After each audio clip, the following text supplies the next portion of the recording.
할렐루야! 모든 능력과 권세가 우리 주 하나님께 있습니다. 우리의 산소망 되신 예수님께서 오늘 하루도 우리를 지키시고 선하게 인도하십니다. 오늘 하루도 성령으로 충만한 하루 되시길 우리 주 예수 그리스도의 이름으로 축원드립니다. 4월 21일 수요일 아침 예배 성삼위 하나님께 올려드립니다. 우리 다 함께 사도신경으로 신앙을 고백하며 이 아침을 시작하기 원합니다. 전능하사 천지를 만드신 하나님 아버지를 내가 믿사오며 그 외아들 우리 주 예수 그리스도를 믿사오니 이는 성령으로 잉태하사 동정녀 마리아에게 나시고 본디오 빌라도에게 고난을 받으사 십자가에 못 박혀 죽으시고 장사한 지 사흘 만에 죽은 자 가운데서 다시 살아나시며 하늘에 오르사 전능하신 하나님 우편에 앉아 계시다가 저리로서 산자와 죽은 자를 심판하러 오시리라. 성령을 믿사오며 거룩한 공예와 성도가 서로 교통하는 것과 죄를 사하여 주신 것과 몸이 다시 사는 것과 영원히 사는 것을 믿사옵나이다. 아멘. 오늘 하나님의 말씀은 역대하 8장 1절부터 11절까지입니다. 역대하 8장 1절부터 11절까지입니다. 솔로몬이 여호와의 전과 자기의 궁궐을 20년 동안의 건축하기를 마치고 후람이 솔로몬에게 되돌려준 성읍들을 솔로몬이 건축하여 이스라엘 자손에게 거기에 거주하게 하니라. 솔로몬이 가서 하맛 소바를 쳐서 점령하고 또 광야에서 다드모를 건축하고 하맛에서 모든 국고성들을 건축하고 또 벳호론과 아렛 벳호론을 건축하되 성벽과 문과 뭇빗장이 있게 하여 견고한 성읍으로 만들고 또 바알락과 자기에게 있는 모든 국고성들과 모든 병거성들과 마병의 성들을 건축하고 솔로몬이 또 예루살렘과 레바논과 그가 다스리는 온 땅에 건축하고자 하던 것을 다 건축하니라. 이스라엘이 아닌 헷 족속과 아모리 족속과 브리스 족속과 히비 족속과 여부스 족속에 남아있는 모든 자 곧 이스라엘 자손이 다 멸하지 아니하였으므로 그 땅에 남아있는 그들의 자손들을 솔로몬이 역군으로 삼아 오늘에 이르렀으되 오직 이스라엘 자손은 솔로몬이 노예로 삼아 일을 시키지 아니하였으니 그들은 군사와 지휘관의 우두머리들과 그의 병거와 마병의 지휘관들이 됨이라. 솔로몬 왕의 공장을 감독하는 자들이 250명이라 그들이 백성을 다스렸더라. 솔로몬이 바로의 딸을 데리고 다윗성에서부터 그를 위하여 건축한 왕궁에 이르러 이르되 내 아내가 이스라엘 왕 다윗의 왕궁에 살지 못하리니 이는 여호와의 궤가 있는 곳은 다 거룩함이니라 하였더라. 아멘. 하나님의 말씀입니다. 역대하 1장부터 7장까지는 성전 건축 준비와 진행 그리고 마감이라는 틀을 중심으로 솔로몬의 통치가 기록되어 있습니다. 이제 8장부터는 솔로몬의 기타 건축 사업과 그의 경건한 신앙적 면모와 또한 대외 교육을 통해서 얻은 나라와 그리고 이스라엘이 얼마나 번영하였고 영광을 누렸는지를 보여주고 있습니다. 그런데 우리가 주목할 것은 역대기 기자와 열왕기 기자가 솔로몬을 평가하는 관점이 달랐다는 것입니다. 우리가 읽고 있는 이 역대기는 열왕기 저자와는 달리 다윗 언약의 성취라는 관점에서 시종일관 솔로몬에 대한 긍정적인 평가를 내립니다. 그 이유가 있습니다. 지금 역대기 기자는 포로기 이후에 쓰여진 책입니다. 즉 무너진 이스라엘 백성, 소망이 없어 보이는 그 시점에서 다시 하나님의 나라가 계속 이어지고 있다. 다윗 왕조에게 약속했던 그 언약이 계속 이어지고 있다.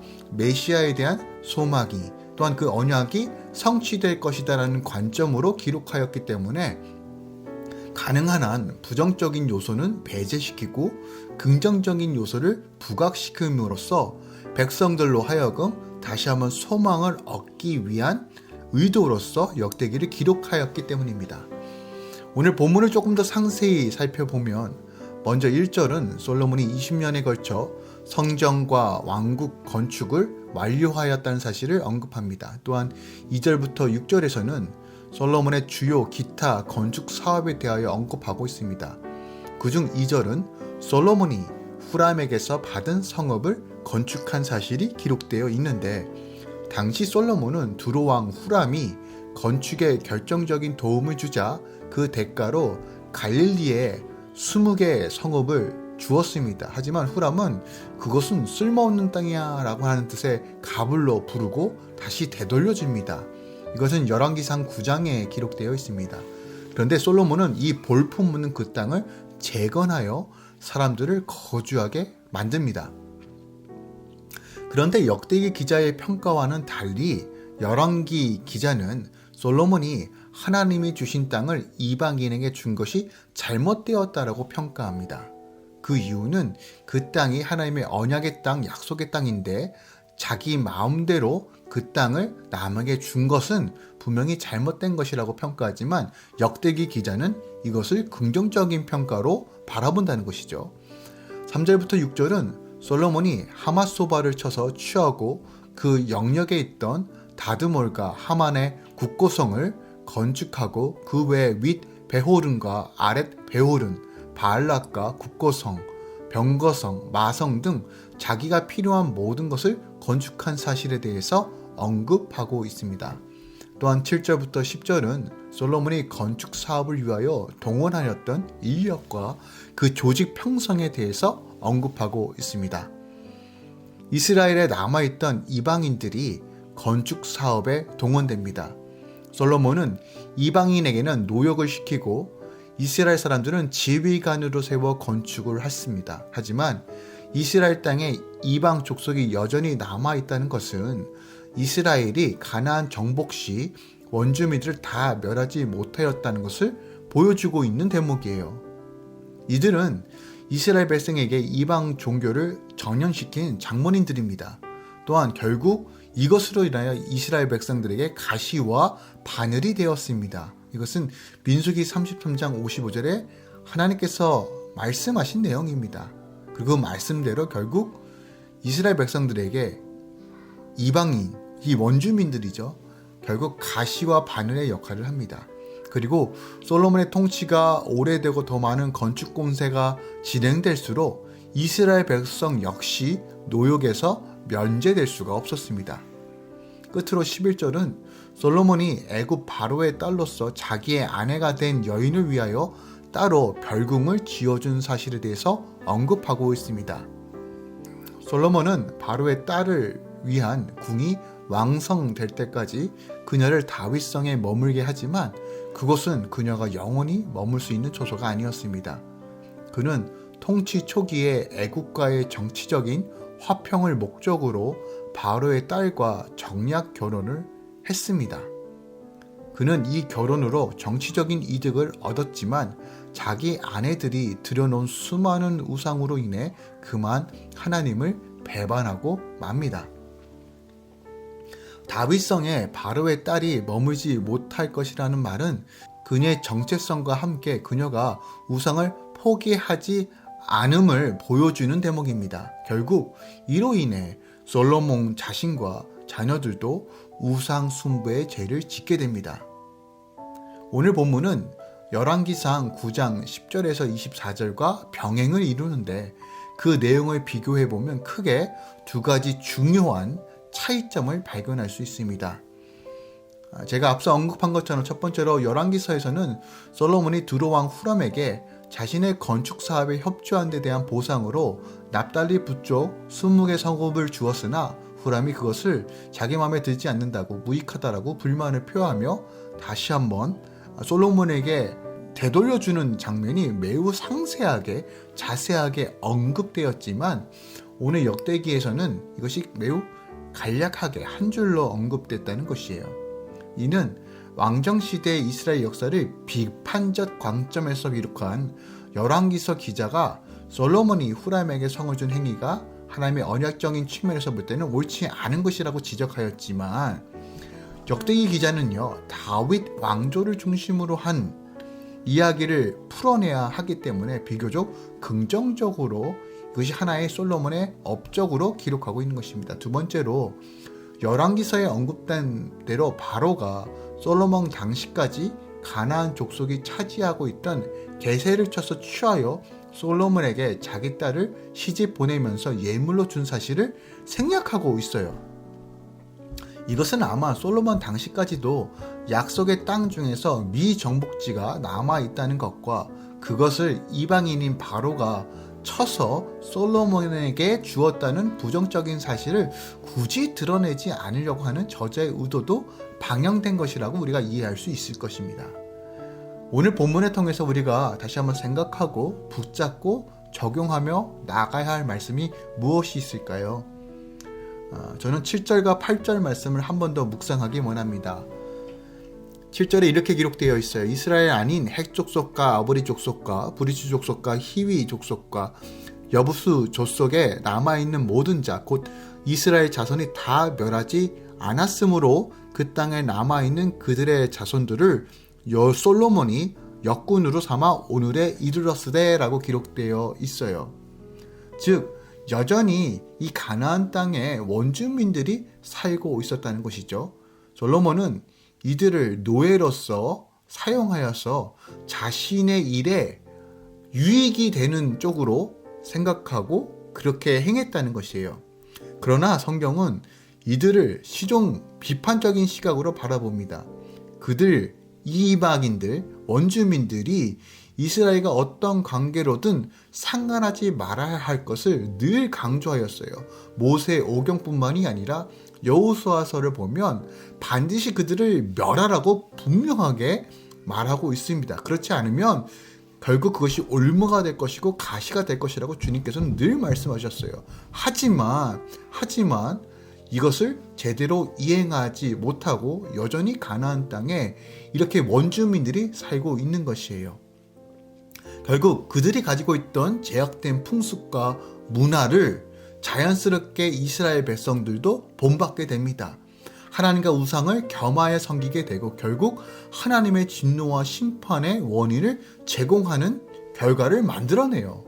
사사기에 보면요, 실제적으로 이스라엘 백성들이 가나안 땅에 남아있던 원주민들로 인하여 그들의 풍습과 문화를 따라 자신의 욕망을 채우고 더 부자가 되기 위하여, 더 풍요로워지기 위하여, 더 다산하기 위하여 바알과 아세나돈을 섬긴 결과 그들은 외부로부터 끊임없는 공격을 받았고 피폐하고 불쌍한 삶을 살 수밖에 없었습니다. 그때마다 그들은 하나님을 찾았고 또 하나님은 사사를 보내어 그들을 잠시 구원해 주었지만 그들은 정신 차리지 않고 다시 가나안의 풍습을 따라 우상을 섬겼다는 것이에요. 사사기 1장 19절에 보면 그 원인을 무엇이라 얘기하냐면 이스라엘이 그들을 내쫓지 않은 결과다라고 말하고 있어요. 오늘 본문에서도 알 수 있듯이 그들을 노역으로 사용하여 유익을 얻으려고 했기 때문에 그러니까 겉모습으로 보면 그들을 노예로 생활하면 되지, 노예로 사용하면 되지 라고 솔로몬은 생각했을 거예요. 하지만 솔로몬과 이스라엘의 계산은 틀렸습니다. 결국 이 일로 인하여 가나안 땅에 또한 이스라엘 백성들에게 수많은 이방 종교들과 혼합된 종교들로 결국 하나님을 떠나게 되는 결과를 만들어냅니다. 그리고 그 결과로 남과 북이 갈라지게 되죠. 이스라엘은 끊임없이 죄에 노출되었고 죄에 감염되고 둔감해져서 하나님의 진노와 징계 속에 처해질 수밖에 없는 결과를 만들어냅니다. 그래서 여호수아 23장 14절에 보면 올무와 덫이라고 이야기해요. 그러니까 올무와 덫이 무엇입니까? 함정이죠. 그런데 스스로 함정에 들어간 꼴이 돼버린 것이에요. 우리가 이 말씀을 통해 우리의 삶을 좀 점검해 봐야 합니다. 어떤 이들은 자기 삶 속에 죄와 어둠이 있음에도 그것을 끊어내지 못하고 이 정도는 괜찮아, 남들도 이 정도는 하는데 라고 타협하기도 합니다. 당장 내 삶에 타격이 생기고 손실이 생길까봐 단호히 죄와 끊지 못하고 미적거리는 경우들도 많이 있습니다. 그러나 어떤 즐거움이나 유익도 죄악으로부터 나오는 것은 결국 더 큰 고통의 열매로 나타난다는 사실을 우리는 성경을 통해서 분명하게 확인할 수 있습니다. 만약에 습관적이고 의도적으로 자꾸 죄를 용납하고 허용하면 당장은 우리 삶 가운데 심판이 오지 않는 것 같고 괜찮을 것처럼 생각하지만 여러분, 그 틈으로 사단과 마귀가 역사할 것뿐만이 아니라 나뿐만 아니라 나의 가정과 직장과 자녀에게까지도 영향을 준다는 사실을 우리는 기억해야 합니다. 솔로몬의 그 아버지로 인하여 하나님의 은혜와 복으로 누리며 시작하였지만 자신의 지혜에 취해서 수많은 여자와 혼인하고 또한 자신의 방법으로 나라를 지키려고 한 결과 결국 수많은 우상들이 이스라엘 땅 안에 들어가게 됐습니다. 영적으로 무감각해지고 결국 이스라엘은 패망의 길로 가게 되었습니다.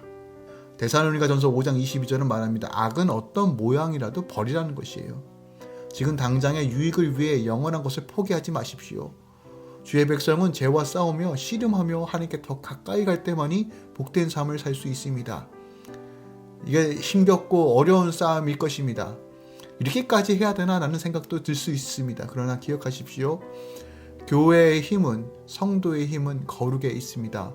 타협이 아닌 세상 사람의 보기에 미련해 보이더라도 하나님을 의지하고 말씀대로 행하십시오. 하나님께서 우리의 중심을 보시고 반드시 선하게 인도하실 것입니다. 기도하겠습니다. 주님, 감사합니다. 주님, 우리가 솔로몬이 저질렀던 똑같은 가오를 짓지 않고 죄와 타협하는 것이 아니라 늘 하나님 앞에 순종함으로써 나아가는 삶을 살기 원합니다. 우리 안에 무지함을 깨트려 주시고 거룩한 성령의 지혜로 늘 채워 주시옵소서. 죄와 타협이 아닌 말씀에 순종하여 믿음으로 나아갈 수 있도록 우리 안에 힘을 더하여 주시옵소서.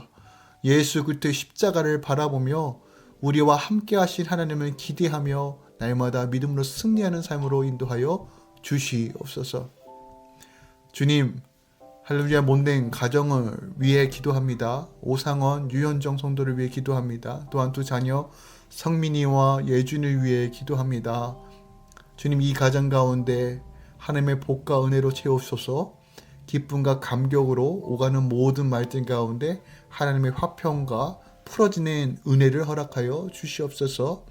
무엇보다도 환경에 좌지우지 마음이 흔들리는 것이 아니라 예수 안에서 든든히 세워가 깊이 주님께 뿌리를 내리고 신앙의 아름다운 열매들을 맺을 수 있도록 성령 하나님들 붙들어 주시옵소서. 특별하게 우리 오상원 성도님 가운데 하나님께서 인치시고 붙들어 주셔서 그 수고한 대로 하나님의 풍성함을 누리며 온전히 하나님의 영광이 되는 기쁨과 감격으로 늘 믿음 안에서 성장할 수 있도록 역사하여 주시옵소서. 성민이와 예준이 가운데 하나님의 비전을 주시고 기쁨이 무엇인지, 세상의 즐거움이 아닌 하나님께서 만족해 하시는 놀라운 은혜가 무엇인지 깨닫고 나아갈 수 있도록 역사하여 주시옵소서. 외롭지 않도록 인도하여 주시고 하나님 좋은 사람들 붙여주셔서 믿음의 동역으로 나아갈 수 있도록 인도하여 주시옵소서. 또한 하나님, 이창교, 함설아 성도, 또한 하연이를 위해 기도합니다. 이 가정 가운데 하나님의 신령한 보호하심이 충만하게 임할 것을 선포하노라. 하나님, 모든 비즈니스 가운데 하나님의 의의 통로로 사용하여 주시고 복음의 통로로 사용하여 주시고 주의 뜻이 무엇인지 분별하며 날마다 하나님께 의지하고 하나님께 묻고 은혜를 힘입어 온전히 나아갈 수 있도록 역사하여 주시옵소서. 무엇보다도 하나님, 이 땅 가운데 분명한 비전을 허락하여 주시고 그 비전에 따라 걸어갈 때 주시는 하나님의 감격을 날마다 경험할 수 있도록 이 가정 가운데 주님 말씀하여 주시고 부어 주시옵소서. 특별하게 주의 딸 하연이를 축복합니다. 캐나다 생활에서 모든 언어의 영역과 또한 사교 속의 영역과 사회성이 하나님 다시 한번 잘 발달되어서 이 딸이 건강하게 좋은 성품으로 부모의 덕이 되고 기쁨이 되는 딸로 주님께서 성장시켜 주시고 만져 주시옵소서. 또한 이 가정 가운데 하나님의 담대한 믿음을 허락해 주시고 하나님 흔들리지 않고 주의 도를 향해 나아갈 수 있는 믿음을 허락하여 주시옵소서. 이제는 우리 주 예수 그리스도의 은혜와 우리 하나님 아버지의 놀라우신 사랑과 성령님의 내주교통 충만 역사하심이 오늘도 하나님 죄를 죄로 보고 죄와 타협하지 않고 하나님의 나라와 의를 세우며 그 틈을 막고 오직 주님의 나라를 위해 걸어가는 모든 주의 성도들의 삶 가운데, 또한 우리 다음 세대들 가운데 이제부터 영원까지 함께 있을지어다. 아멘.